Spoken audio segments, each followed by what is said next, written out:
ஐந்து கரத்தினை ஆணை முகத்தனை இந்தின் இளம்பிறை போலும் ஏற்றனை நந்தி மகந்தனை ஞான கொழுந்தினை புந்தியில் வைத்தடி போற்றுகின்றேனே. முதல் கடவுளான விநாயக பெருமானை வணங்கி சிவசக்தி டிவி நேயர்களுக்கு அன்பான வணக்கங்கள். உங்கள் பாரம்பரிய அருள்வாக்கு ஜோதிடர் பாலசுப்ரமணியன் அடியனின் அன்பு வணக்கங்கள். என்றும் குருவழியில் குருவை நேசிப்போம், குருவை போற்றுவோம். இப்போ நம்ம எதை பத்தி பார்க்க போறோம் அப்படின்னா, புது வருட பிறப்பு. அதாவது இந்த சித்திரை மாதம், இந்த வருட பிறப்பானது சித்திரை மாதம் அப்படின்னாலே பாத்தீங்க அப்படின்னா நமக்கு வருஷ பிறப்பு அப்படிங்கிறது எல்லாருக்குமே ஞாபகம் வந்துடும். இந்த வருட பிறப்புல தான் இந்த பஞ்சாங்கம் அப்படிங்கிறது புதுப்பிக்கப்படுது. அதுல இந்த பஞ்சாங்கமாகப்பட்டது அந்த புது வருட பிறப்பு என்னைக்கு பிறக்குது அப்படிங்கிறது நீங்க பாத்தீங்க அப்படின்னா, பங்குனி மாசம் 31 சனிக்கிழமை இரவு 8:10 அதாவது 13/4/2024 சனிக்கிழமை. இந்த விஷயம் 31 இப்ப நம்ம சொல்லியிருக்கோம். ஆனா சித்திரை மாதம் 1 அப்படின்னால்தான் அந்த வருட பிறப்பு நம்ம எப்பவும் நம்ம நினைக்கிறது. ஆனா முதல் நாளே பாத்தீங்க அப்படின்னா அந்த கிரகங்கள் எல்லாமே அமைப்புல மாறிடுது. அப்போ அந்த லக்கணம் விழுகிறது எல்லாமே பாத்தீங்க அப்படின்னா 8:10 முதல் நாளே இது பண்ணிடுது. சரி, இந்த கிரகத்தினுடைய இந்த வருடம் பிறக்கிறது பாத்தீங்க அப்படின்னா புலி வாகனத்துல பாலவ கரணத்துல. இந்த கிரகங்களுடைய அமைப்பு எங்கெங்க இருக்கு, அதாவது மேசம் முதல் மீனம் வரை இந்த கிரகங்களுடைய அமைப்பு இந்த புது வருடத்துக்கு எங்கெங்க இந்த கிரகங்கள் அமைஞ்சிருக்கு அப்படிங்கிறத கொஞ்சம் பார்ப்போம். சூரியன் குரு ரெண்டுமே பாத்தீங்க அப்படின்னா மேசத்துல. முதல்ல லக்கணம் விருச்சக லக்கணம். இந்த விருச்சக லக்கணம் அப்படி பாத்தீங்க அப்படின்னா செவ்வாயுடைய வீட்டுல பெரிய விஷயம். அது இல்லாம செவ்வாயும் சனியும் கும்பத்துல, புதன் சுக்கிரன் ராகு மீனத்துல, மேச வீட்டுல பாத்தீங்க அப்படின்னா சூரியன் குரு, சந்திரன் மிதுனத்துல இருக்காரு, கேது பகவான் பாத்தீங்க அப்படின்னா கன்னி வீட்டுல. அப்ப இந்த கிரகங்களுடைய அமைப்புல இந்த புது வருடமாகப்பட்டது பாத்தீங்க அப்படின்னா ஆதாயம் அப்படிங்கிறது பாத்தீங்க அப்படின்னா 47%, விரயம் 71%. அப்ப இந்த விரயம் எவ்வளவோ ஆதாயம் எவ்வளவோ அப்படின்னு கணக்கு பண்ணும்போது ஆதாயத்தை விட விரயம் அதிகமா இருக்கு. அப்ப இந்த வருடத்தினுடைய அமைப்பு அப்படித்தான் அமைப்பு. அப்போ இந்த மேசம் முதல் மீனம் வரை இந்த ஆதாயம் விரயங்கள் எப்படி இருக்கும், இந்த வருடத்தினுடைய அமைப்பு எப்படி இருக்கும் அப்படிங்கிற ஒரு விஷயத்த கொஞ்சம் நம்ம விரிவாகவே பார்த்துருவோம். அன்பார்ந்த மிதுன ராசி அன்பர்களே, இந்த மிதுன ராசி காலபுருஷ தத்துவப்படி 3வது ராசி, சரம் ஸ்திரம் உபய ராசி. அது உபய ராசி அப்படிங்கிறதுனால பாத்தீங்க அப்படின்னா காற்று ராசின்னு சொல்லுவோம். இந்த காற்று ராசி பாத்தீங்க அப்படின்னா உங்களுடைய ராசிநாதன் புதன் பகவான். புதன் அப்படின்னாலே பாத்தீங்க அப்படின்னா ஒரு நல்ல ஒரு சிரிப்பு, நல்ல குணம். அதனுடைய ராசிநாதன் பாத்தீங்கன்னா ராசியோடைய சிம்பிள் பார்த்திருக்கீங்களா, குழந்தை படம். அதுலயும் இரட்டை குழந்தை இருக்கும். ஒரு குழந்தை இருக்கு அப்படின்னா அதுவே ஒரு மன மகிழ்ச்சியான செய்தியை கொடுக்கும் ஒரு வீட்டுக்கு. அதுலயும் இரட்டை குழந்தை இருக்கு அப்படின்னா ரொம்ப ரொம்ப ஒரு சந்தோஷத்தை கொடுக்கக்கூடிய ஒரு காலகட்டம். பொதுவாகவே அவங்களுடைய அந்த சின்னவங்களா இருந்தாலும் சரி, பெரியவங்களா இருந்தாலும் சரி, ஆணா இருந்தாலும் பெண்ணா இருந்தாலும் குழந்தையாக இருந்தாலும் மிதுன ராசியை பொறுத்தளவுக்கு அவங்க பேசக்கூடிய ஒரு வார்த்தைகள் மிக மிக நல்ல ஒரு கனிவான பேச்சா இருக்கும்.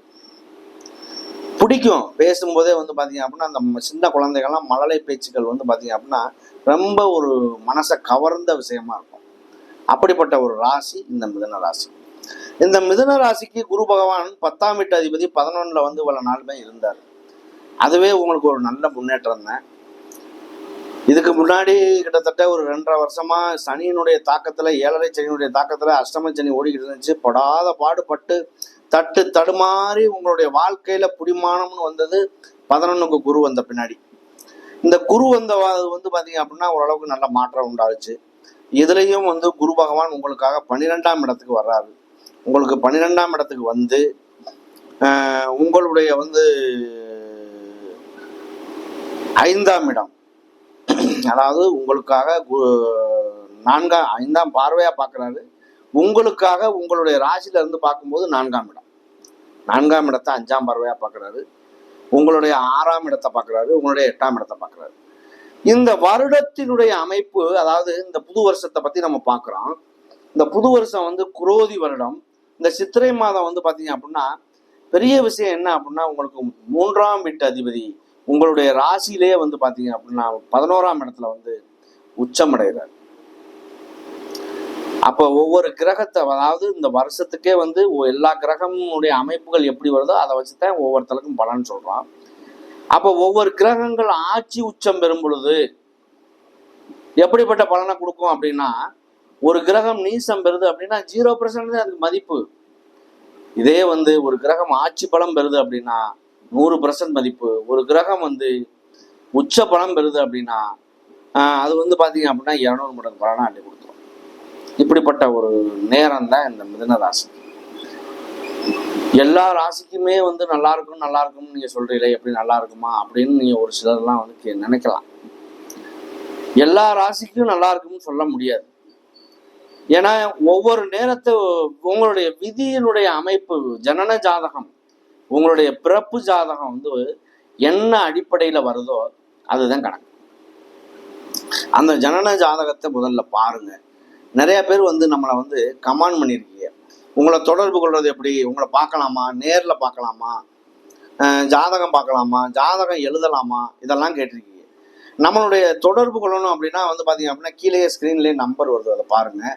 அந்த நம்பரில் நீங்கள் ஃபோன் பண்ணி அப்படின்னா எந்த டைமாக இருந்தாலுமே நாங்கள் எடுத்துருவோம். மேக்ஸிமம் வந்து பகல் நேரத்தில் ஃபுல்லாகவே லைவில் தான் இருக்கும். அந்த நம்பருக்கு உங்களுடைய சந்தேகங்களாக இருக்கட்டும், உங்களுடைய ராசிக்கு ஜாதகம் பார்க்குறதா இருக்கட்டும், ஜாதகம் எழுதுகிற விஷயமா இருக்கட்டும், எல்லாத்துக்குமே நீங்கள் தொடர்பு கொள்ளுங்க. தொடர்பு கொள்ளும்போது அதில் நல்லது கெட்டதுகள் எல்லாமே தெரிஞ்சுக்கிறதுக்கான வாய்ப்பு உண்டு. சரி, நம்ம மேட்டருக்கு வந்துடுவோம். இந்த மிதுன ராசிக்கு வந்து பார்த்தீங்க அப்படின்னா உங்களுடைய 4ஆம் இடத்தை பார்க்கறதுனால குரு பகவான், அப்போ நீண்ட நாள் பயணம் செய்யக்கூடிய கிரகங்கள்ல சனி பகவான் 2.5 வருஷம், குரு ராகு கேது 1.5 வருஷம், குரு பகவான் 1 வருஷம். இந்த குரோதி வருடத்துல மாறக்கூடிய கிரகம் அப்படின்னா, பெரிய கிரகம் அப்படின்னா குரு பகவான் மட்டும்தான். அப்ப குரு பகவான் உங்களுக்காக 12ஆம் இடத்துக்கு வந்து உங்களுடைய 4ஆம் இடத்தை பார்க்குறாரு. 4ஆம் இடம்ங்கிறது பார்க்கும்போது வீடு, மனை, வண்டி, வாகனம், தாய், இந்த மாதிரி மாற்றங்கள் ஏற்படும். தாயினுடைய உடல்களில் முன்னேற்றங்கள் ஏற்படும். தாய் ஒரு இடத்துல, பிள்ளைகள் ஒரு இடத்துல, இந்த மாதிரியெல்லாம் இருக்குறீங்க அப்படின்னா எல்லாரும் ஒன்று சேர்றதுக்கான ஒரு வாய்ப்புகள் கிடைக்கும். அதையும் தாண்டி வீடு வந்து பார்த்தீங்க அப்படின்னா புதுசாக ஒருத்தர் வாங்கணும் அப்படின்னா கண்டிப்பாக வாங்குவீங்க.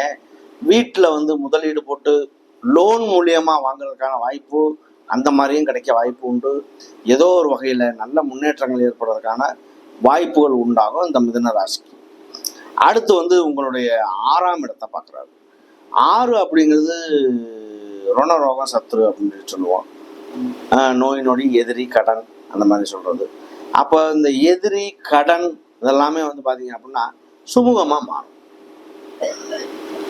அந்த கெட்ட இடத்த, சூனியமான இடத்த கூட குருவினுடைய பார்வைப்படும் பொழுது அந்த சூனியமாகப்பட்டது விலகி நல்லதை செய்யக்கூடிய ஒரு காலகட்டம் தான் குரு பெயர்ச்சி, குரு பார்வை. குரு பார்த்தால் கோடி நன்மைன்னு சொல்லக்கூடிய காரணமே அதுதான். அப்போ உங்களுக்கு நல்ல முன்னேற்றம் ஏற்படுமா படாதா, எந்த வகையிலும் குறைபாடு இருக்காது. உங்களுக்கு இந்த 6ஆம் இடத்தை பார்க்கறதுனால ஒரு லோன் மூலியமா பேங்க்ல கடன் வாங்கி இதெல்லாம் பண்ணி ஒரு தொழிலாக இருக்கட்டும், வண்டி வாகனமாக இருக்கட்டும், இதெல்லாம் நீங்கள் பண்ணுறீங்க அப்படின்னா கண்டிப்பாக நல்ல முன்னேற்றத்துக்கு வர வாய்ப்பு உண்டு. ஒரு கடன் வாங்கி ஒரு தொழில் பண்ணுங்க அப்படின்னா இந்த நேரத்தில் பண்ணுங்க. இந்த மாதிரி நேரத்தை பயன்படுத்தணும். இந்த மாதிரி நேரங்களில் வந்து ஒரு பேங்க் போனாலுமே கடன் இல்லைன்னு சொல்ல மாட்டாங்க. நமக்கு சாதகமாகிறதுக்கான ஒரு வாய்ப்புகள் உண்டாகும். பயப்பட வேண்டியதில்லை. அப்போ உங்களுக்கு கடன் மூலியமாக பெற்று ஒரு நல்ல ஒரு முன்னேற்றத்தை தருவதற்கான வாய்ப்புகள் உண்டாகும். பயப்பட வேண்டிய அவசியம் இல்லை. உங்களுடைய 8ஆம் இடம், 8ஆம் இடங்கிறது வந்து பார்த்தீங்க அப்படின்னா 8ஆம் இடத்து அதிபதி 9ல் போய் பாக்கியஸ்தானத்தில் இருக்காரு. அதுவே ஒரு அதிர்ஷ்ட காலங்கள் தான். 8 அப்படிங்கிறது வந்து பார்த்தீங்க அப்படின்னா திடீர் யோகம், திடீர் அவமானம், கண்டம், இந்த மாதிரிலாம் குறிக்கும். அதே திடீர் யோகத்தை தரக்கூடியதும் அதே இடம் தான். அப்போ உங்களுடைய 8ஆம் வீட்டு அதிபதி பாக்கியஸ்தானத்தில் போய் இருக்கிறதுனால ஓரளவு நல்ல மாற்றங்கள் தான் உண்டாகும், பயப்பட வேண்டாம். இந்த செவ்வாயும் சனியும் செயற்கைங்கிறது ஒரு சிலருக்கு ஒரு சில பாதிப்புகளை தரும். கை கால்கள் முடியலை, வைக்கலை, கீழே கீழே விழுந்து அந்த எலும்பு முறிவுகள், பல்லு உடையிறது, இந்த மாதிரி ஒரு விஷயங்கள்லாம் கூட ஒரு சிலருக்கு நீடிக்கும். கவனங்கள் வண்டியில் போகையில் வைக்கையில் கவனங்கள் கண்டிப்பாக தேவை. இது நம்ம சொல்லக்கூடிய ஒரு விஷயம். சரி, உங்களுக்கு பார்த்தீங்க அப்படின்னா 9ஆம் இடமான பாக்கியஸ்தானத்துக்கு வர்றாரு சனி பகவான் இருக்காரு. அப்போ உங்களுடைய நிலையாகப்பட்டது கண்டிப்பா அதுல ஒரு முன்னேற்றங்கள் வந்தே தீரும். பாக்கியஸ்தானத்துல குரு சனி பகவான் இருக்கிறது பெரிய விஷயம். அது இல்லாம சுக்கிரன் உச்சம், சூரியன் உச்சம், உங்களுக்கு 11ஆம் வீட்டு அதிபதி செவ்வாய் தான் பாக்கியஸ்தானத்தில் இருக்காரு. அதுவே ஒரு நல்ல முன்னேற்றங்கள் தர்றதுக்கான வாய்ப்புகள் உண்டாகும். நீண்ட நாள் பயணம் செய்யக்கூடிய கிரகம் என்ன பலனை தருதோ, இந்த குறுகிய நாளையில மாதக்கோள்கள் மாசத்துல பயணம் செய்யக்கூடிய கிரகங்களும் நல்ல பலனை தருவதற்கான வாய்ப்பு உண்டு இந்த மிதுன ராசிக்கு. மிதுன ராசி பாத்தீங்க அப்படின்னா இதுல ஒரு பெரிய விஷயம். இந்த மிதுன ராசிக்காக இன்னைக்கு புதன் பாத்தீங்க அப்படின்னா 10ல போய் நீசம் அடைஞ்சிருக்காரு. இந்த வருஷம் பிறக்கையில 10ஆம் இடத்துல போய் பாத்தீங்க அப்படின்னா நீசம் அடைகிறாரு. அவர் நீசம் அடைஞ்சும் வக்ரமும் ஆகுறாரு, நீச பங்கம் ஆகுறாரு. நீச பங்கம் ராஜயோகமா மாறுறாரு. ஆனால் நீசம்தான். நீசத்துக்கு உண்டான வேலைகள் ஏதோ ஒரு வகையில் நடந்தே தீரும். ஸ்கின் ப்ராப்ளம் வர்றது, நரம்பு சம்பந்தமான பிரச்சனைகள் வர்றது, இந்த மாதிரி ஒரு விஷயங்கள், இந்த அரிப்பு, படை, சொரிசரங்கு, இந்த மாதிரிலாம் வர்றது எல்லாமே பார்த்தீங்கன்னா இந்த ஸ்கின் ப்ராப்ளம் எல்லாமே புதனுடைய காரகம் தான். அப்போ அந்த மாதிரி ஒரு சில தொடர்புகள் இருக்க வாய்ப்பு உண்டாயிருந்தாலும் அதுவும் நல்ல ஒரு முறையில் மாறிடும், வரும். வந்தாலும் அந்த மாற்றங்கள் உண்டாகும். எல்லாருக்கும் அது வரும் அப்படின்லாம் சொல்லிட முடியாது. ஒரு சிலருக்கு பாதிப்பு. உங்களுடைய விதி ஜாதகத்தில் என்ன அமைப்பு இருக்கு, இன்னைக்கு நடப்பு கோச்சாரம் என்ன நிலை இருக்கு, கிரகங்களுடைய அமைப்பு உங்களுக்கு எப்படி சாதகமா இருக்கு, இதெல்லாம் பார்த்து தான் ஒரு முடிவை நம்ம பண்ண முடியும். அப்போ இந்த மிதுன ராசியை பொறுத்தவரை உங்களுக்கு சுக்கிரனும் சூரியனும் உச்ச நிலையில இருக்கிறதுனால கவர்மெண்ட் சார்ந்த வேலைகள் கண்டிப்பா 11ஆம் இடத்துல உச்சம் பெறுறது. கவர்மெண்ட்ல இருக்கக்கூடிய ஊழியர்கள், கவர்மெண்ட் சார்ந்த அரசு அதிகாரிகள், போலீஸு, இராணுவம், இந்த மாதிரி உள்ளவர்களுக்கெல்லாம் ஓரளவுக்கு பார்த்தீங்க அப்படின்னா மிதுன ராசியில் உள்ள நபர்கள் நல்ல முன்னேற்றங்கள் ஏற்படும், பதவி உயர்வு ஏற்படும், சம்பள உயர்வு ஏற்படும். குழந்தை பேர் இல்லாதவர்களுக்கு குழந்தை பேர் உண்டாகும். திருமணம் ஆகாத நபர்களுக்கு கண்டிப்பாக திருமணங்கள் உண்டாகும். ஆண் பெண் யாரா இருந்தாலுமே, நம்ம சொல்லக்கூடியது ஆண் பெண் யாரா இருந்தாலுமே பொதுவான பலன் தான் சொல்லிக்கிட்டு இருக்கோம். அடுத்து பார்த்தீங்க அப்படின்னா வெளியூர் வெளிப்பயணங்கள், வெளியூர்னால பார்த்தீங்க அப்படின்னா கண்டிப்பாக நல்ல முன்னேற்றத்தை அடைவீங்க. இந்த மிதுன ராசியில முதல் நட்சத்திரம் மிருகசீரிச நட்சத்திரம். மிருகசீரிசம் 2 பாதங்கள் இருக்கு. மிருகசீரிசம்ங்கிறது உங்களுக்கு 11க்கும் 6க்கும் உள்ள அதிபதி தான் செவ்வாய். செவ்வாயுடைய நட்சத்திரம் தான் மிருகசீரிசம். மிருகசீரிசத்தினுடைய அதிபதி பாக்கியஸ்தானமான உங்களுக்கு 9ஆம் இடத்துல போயிருக்காரு. அதுவே உங்களுக்கு ஒரு சிறப்பான ஒரு விஷயம்.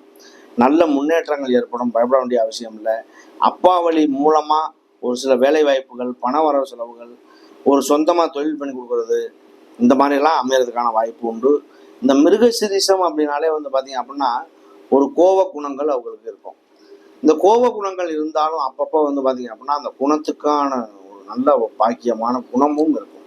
அப்போ கோபம் இருக்கிற இடத்துல தான் குணம் இருக்கும்னு சொல்றதுக்கான காரணம் அதுதான், பயப்பட வேண்டாம். இந்த மிருகசீரிச நட்சத்திரக்காரர்களுக்கு நல்லாவே இந்த வருஷம் அமைப்பு இருக்கு, பயப்பட வேண்டிய அவசியம் இல்லை. அடுத்து திருவாதிரை. திருவாதிரைங்கிறது பார்த்தீங்க அப்படின்னா ராகுடைய நட்சத்திரம். ராகு பகவான் பார்த்தீங்க அப்படின்னா இருக்கக்கூடிய கிரகங்கள்லேயே பார்த்தீங்க அப்படின்னா ரொம்ப பவர்ஃபுல்லான கிரகம்னு கூட சொல்லலாம்.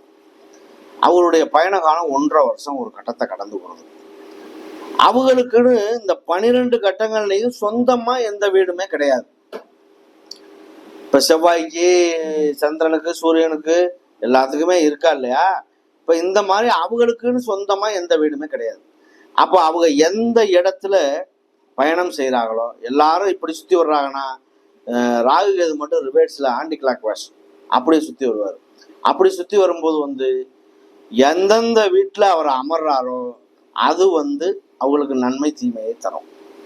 நல்ல இடம்னா நல்லதை தரும், கெட்ட இடம்னா கெட்டதை தரும். அப்போ இவங்களை பொறுத்தளவுக்கு உங்களுடைய 10ஆம் இடமான தொழில் ஸ்தானத்துக்கு ராகு இருக்காரு, உங்களுடைய சுக்கிரன் அங்கே தான் இருக்காரு, புதன் அங்கே தான் இருக்காரு. அப்போ நல்ல முன்னேற்றம், தொழிலில் வந்து புதுசாக நான் தொழில் தொடங்குறேன் அப்படின்னு சொல்லக்கூடிய நபராக இருந்தாலுமே கண்டிப்பாக வாய்ப்பு உண்டு. திருவாதிரை நட்சத்திரக்காரர்கள் பொதுவாகவே அறிமுகமே இல்லாத ஒரு நபர். அவங்கள்ட்ட கூட சகஜமாக பேசி பழகக்கூடிய ஒரு தன்மையை கொண்டவர்கள். அவங்களுடைய பேச்சு எப்பவுமே 2 பேருக்கு ஒரு கனிவான பேச்சாக இருக்கும், இனிமையான பேச்சாக இருக்கும். அடுத்தவங்களை வந்து கவர்ந்து பேசக்கூடிய ஒரு நபர்கள். அந்த கவர்ச்சி அப்படிங்கிறது வந்து பார்த்தீங்க அப்படின்னா எந்த வகையிலையுமே வந்து மோசமாக இருக்காது. வாங்க உட்காருங்க, அந்த ஒரு அனுசரணையான பேச்சுவார்த்தைகள் அவங்கள வந்து இந்த பையன் நல்ல பையன், இந்த பொண்ணு நல்ல பொண்ணு அப்படிங்கிற லெவலுக்கு கொண்டுட்டு போயிடும். அவங்களுடைய பேச்சுவார்த்தையே அவங்களுக்கு ஒரு பலம். ஆமாம், இந்த திருவாதிரை நட்சத்திரம் 4 பாதங்கள். அதில் 4 பாதமுமே வந்து பார்த்தீங்க அப்படின்னா இந்த 3 நட்சத்திரங்கள் இருக்குன்னா 3 நட்சத்திரமும் வெவ்வேறு குணங்களை கொண்டது. இந்த மிதுன ராசியை பொறுத்தளவுக்கு அதிகமாக கோவப்பட மாட்டாங்க, பொதுவான விஷயம். அதில் இந்த மிருகசீரிசம் அப்படின்னாலே செவ்வாயுடைய நட்சத்திரம், கோவப்படாமல் இருப்பானா, அவனுக்கு சொல்லையிலே மூக்கு மேலே கோவம் வரும். அப்போ அந்த திருவாதிரை நட்சத்திரக்காரர்களுமே ஒரு கோப குணமே இருந்தாலும் நல்ல குணமான மாற்றங்களையும் ஏற்படுத்திக்க வாய்ப்பும் உண்டு இந்த வருடத்துல. அடுத்து புனர்பூசம். புனர்பூசம் அப்படின்னா நீங்க சொல்ல வேண்டிய அவசியமே இல்லை.